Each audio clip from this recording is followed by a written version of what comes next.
वालेकुम व्यूवर्स, बात करेंगे आज आईपीएल के मैच के मुतल्लिक़ जो कि दिल्ली और राजस्थान रॉयल के दरमियान खेला गया। राजस्थान रॉयल ने पहले बैटिंग करते हुए 161 रन बनाए, जिसमें शानदार शिखर धवन ने 57 रन की इनिंग्स खेली। उन्होंने इस स्कोर के लिए 33 बॉल सर्व किए और 6 चौके और 2 छक्के लगाए। आपसे इस मैच के मुतल्लिक़ तफसील से बात होगी। आप हमारा यूट्यूब चैनल सब्सक्राइब करें, शेयर करें, लाइक करें और कमेंट करें। Thank you. जैसे कि बात कर रहे हैं कि दिल्ली की टीम इस वक्त पॉइंट टेबल में टॉप पर है मुंबई इंडियन के साथ। उनके साथ राजस्थान भी टॉप 4 में अभी तक राउंड अबाउट कर रही है। देखें आने वाले दिनों में राजस्थान टॉप 4 में जगह बनाने में कामयाब होती है या इनकी जगह कोई और टीम ले लेती है, क्योंकि राजस्थान, बेंगलोर, कोलकाता नाइट राइडर्स ये टीमें इस वक्त बड़ी जद्दोजहद कर रही हैं, कभी कोई ऊपर कभी नीचे हो रही हैं। हैदराबाद की टीम भी इस कंपटीशन में इनके साथ भरपूर है।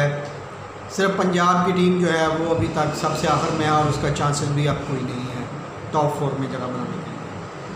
जैसे कि बात कर रहे हैं राजस्थान की दिल्ली की तरफ से शिखर धवन ने 57 रन बनाए। उनका भरपूर साथ दिया आयर ने, जिन्होंने 43 बॉलों में 53 बनाए।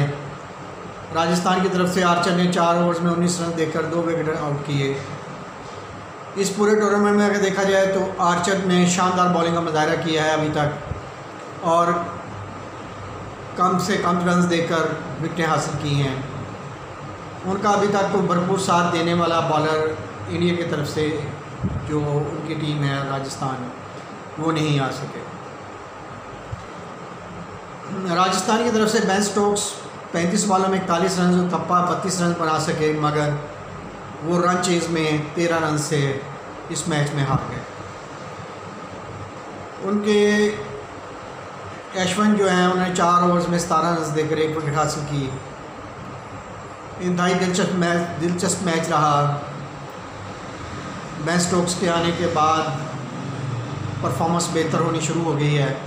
उम्मीद करते हैं कि आने वाले मैचों में बेन स्टोक्स की शानदार बैटिंग से क्रिकेट के शायकीन लुत्फ़अंदोज़ होंगे। आप हमारे साथ जुड़े रहिएगा। आने वाले दिनों में आपको क्रिकेट के मुतल्लिक़ ज़्यादा से ज़्यादा मालूमात फराहम की जाएगी। शुक्रिया।